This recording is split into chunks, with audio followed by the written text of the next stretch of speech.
તો બનાસકાંઠામાં જામ્યો ચૂંટણીનો જોરદાર જંગ। ભાજપ ઉમેદવાર રેખાબેનના કોંગ્રેસ ઉમેદવાર પર પ્રહાર। ગેનીબેન ઠાકોર જાતિવાદ પર ચૂંટણી લડી રહ્યા છે। હું બનાસની સેવા કરવા ચૂંટણી લડી રહી છું। જિલ્લાના લવાના ગામે ભાજપના ચૂંટણી પ્રચાર દરમિયાન રેખાબેન ચૌધરીએ આ વાત કરી।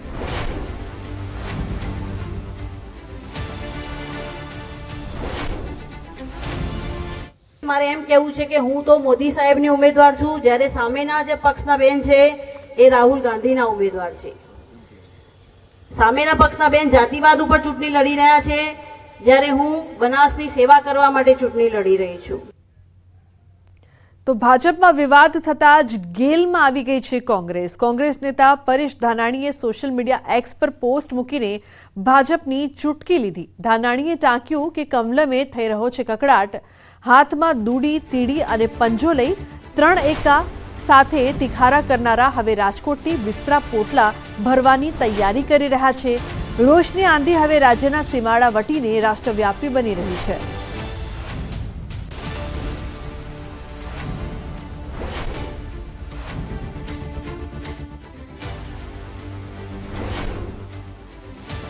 તો પાટણના કસલપુર ગામમાં ચૂંટણી બહિષ્કારના બેનરો લાગ્યા। પાટણ લોકસભા બેઠકના કાંકરેજના કસલપુર ગામે ગ્રામજનોએ ચૂંટણી બહિષ્કારની ચીમકી ઉચ્ચારી છે। છેલ્લા 15 વર્ષથી રોડ માટે ગ્રામજનોએ અનેકવાર રજૂઆતો કરી છતાં નિરાકરણ નહીં આવતા ચૂંટણીનો વિરોધ કર્યો છે। ગ્રામજનોએ રોડ નહીં તો વોટ નહીંના બેનરો લગાવીને ચૂંટણીનો વિરોધ કર્યો। પાટણમાં ચૂંટણી બહિષ્કારને લઈને રાજકીય ગરમાવો થયો।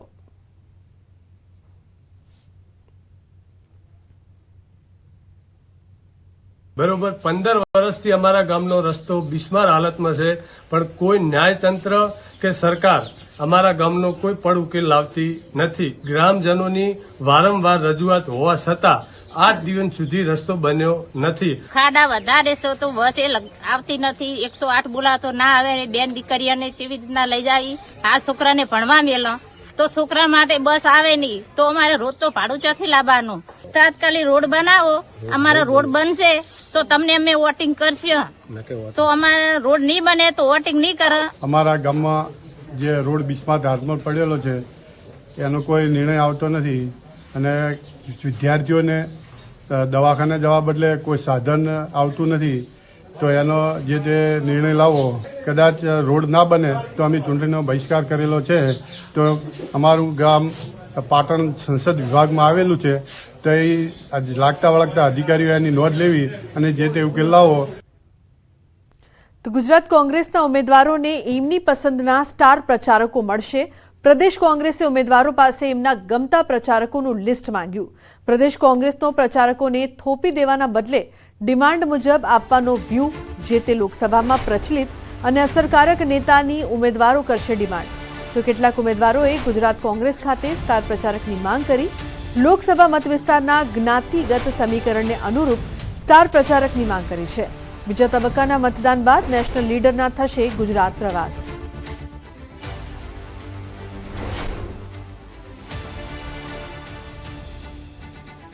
તો સુરેન્દ્રનગરમાં આજે તળપદા કોળી સમાજનું સંમેલન મળશે। ટિકિટ અંગે તળપદા કોળી સમાજમાં ભારે રોષ છે। લીંબડીમાં મળનારા સંમેલનમાં સમાજના આગેવાનો હાજર રહેશે। ભાજપે ચુવાડિયા કોળી સમાજના ઉમેદવારને આપી છે ટિકિટ। તો ચુવાડિયા કોળી સમાજમાંથી ટિકિટ, તળપદા કોળી સમાજમાં નારાજગી। સંમેલનમાં આગેવાનો કોઈ નવા જૂની કરે તેવા એંધાણ। અગાઉ પણ સુરેન્દ્રનગરમાં જિલ્લા સમસ્ત તળપદા કોળી સમાજની બેઠક મળી હતી, જેમાં તળપદા કોળી સમાજ અપક્ષ ઉમેદવારી કરે તેવી વાત કરાઈ હતી। બેઠકમાં ભાજપ અને કોંગ્રેસ બંને પક્ષના કાર્યકરો પણ હાજર રહ્યા હતા। સાથે પૂર્વ સાંસદ સોમા પટેલે પણ ચૂંટણી લડવાની ઈચ્છા વ્યક્ત કરી હતી।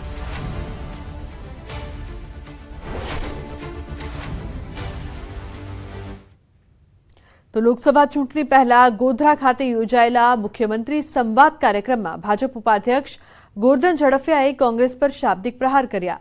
ગોરધન ઝડફિયાએ ચૂંટણી એક પર્વ છે જેનો ઉત્સાહ દરેકમાં હોવો જોઈએ। લોકસભા ચૂંટણીને લઈને તમામ કાર્યકર્તાઓને આગામી સમયમાં કામગીરીની રૂપરેખા અંગે જાણકારી આપી હતી। દરેક બૂથમાં ઘેર ઘેર 150 ઝંડા લગાડવા તથા રામનવમીએ તમામ મંદિરમાં મહાઆરતી અને પ્રસાદ વિતરણ કાર્યક્રમ યોજવાનું આહવાન કર્યું હતું।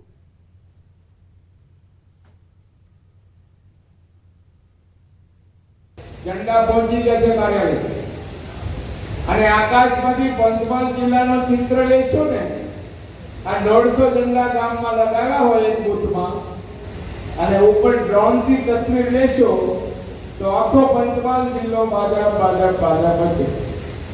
અને તેને ઘરે ઝંડો લાગ્યો હોય ને એને બીજો જાતા પાડવું પડશે નહીં. અને ઝંડો લગાવનારો કાર્યકર્તા એ અમારો પ્રાણ છે. કારણ કે બધાની સામે લડીને ગામમાં પોતાના ઘર ઉપર ઝંડો લગાવે છે. આ હું ભારતીય જનતા પાર્ટીનો કાર્યકર્તા. 14 પહેલાનું ભારત, દુનિયામાં ક્યાંય પણ જાઓ તો ભારતને કેવી રીતે ઓળખે? મદારીઓનો દેશ, ભિખારીઓનો દેશ. હિન્દુસ્તાનના આઝાદીના 7 દાયકા પછી વિશ્વમાં ભારતની આબરૂ કોઈએ વધારી હોય તો નામ છે નરેન્દ્રભાઈ મોદી. તો દ્વારકામાં એજ્યુકેશન ઇન્સ્પેક્ટર તરીકે ફરજ બજાવતા વિમલભાઈ કિરતસાતાનું હાર્ટ એટેકથી મોત નીપજ્યું છે. દેવભૂમિ દ્વારકામાં જિલ્લા શિક્ષણ અધિકારી કચેરીના વર્ગ 2 કક્ષાના વિમલભાઈ કિરસાતાને હૃદયરોગનો હુમલો આવતા ખંભાળિયાની ખાનગી હોસ્પિટલમાં સારવાર માટે લઈ જવાયા હતા, જ્યાં તેમનું મોત નીપજ્યું. શિક્ષણ જગતમાં તેમના મૃત્યુથી દુઃખની લાગણી પ્રસરી છે.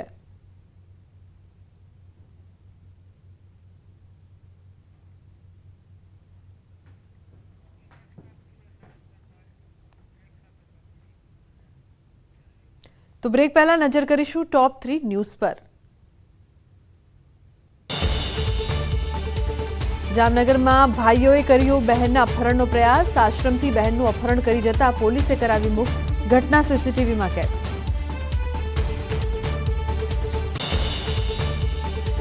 અમદાવાદમાં એસટી બસના ડ્રાઈવર અને કંડક્ટર પર હુમલો. ફક્ત રિક્ષા ખસેડવા કહેતા 3 લોકોએ કર્યો ખૂની હુમલો. ડ્રાઈવર કંડક્ટર સારવાર હેઠળ. દ્વારકામાં એક મકાનમાં શોર્ટ સર્કિટથી લાગી આગ. 4ના મોત. ઘરમાં ગુંગળામણ થતા મોત થયાનું તારણ. મૃતકો ગુગડી બ્રહ્મ સમાજના.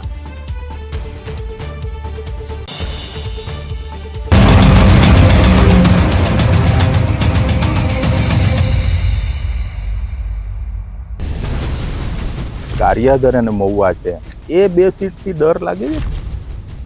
કોંગ્રેસમાં પણ જૂથબંધી. તમે પક્ષ બોલવામાં ભૂલ કરી, બધું ટનાટન જ છે. સાસરે જતા રહ્યા છો, હવે પિયરમાં ચૂંટણી લડવા આવ્યા છો, મામેરું લેવા આવ્યા છો ફરીવાર.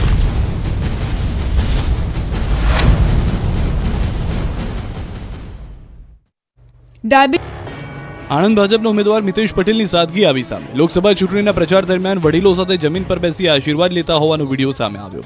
ભાજપે જાહેર કરેલી પ્રથમ યાદીમાં આણંદ બેઠક પર મિતેશ પટેલને રિપીટ કરાયા. સરળતાથી પ્રજા સાથે રહેતા મિતેશ પટેલના પ્રચારમાં આત્મીયતાના ભાવ છલકાયા. આ તરફ રાજ્યમાં પડોશમાં આવેલા સંઘ પ્રદેશ દમણ દીવ લોકસભા બેઠક પર પણ ભાજપ કોંગ્રેસના ઉમેદવારો પ્રચાર મેદાનમાં ઉતર્યા.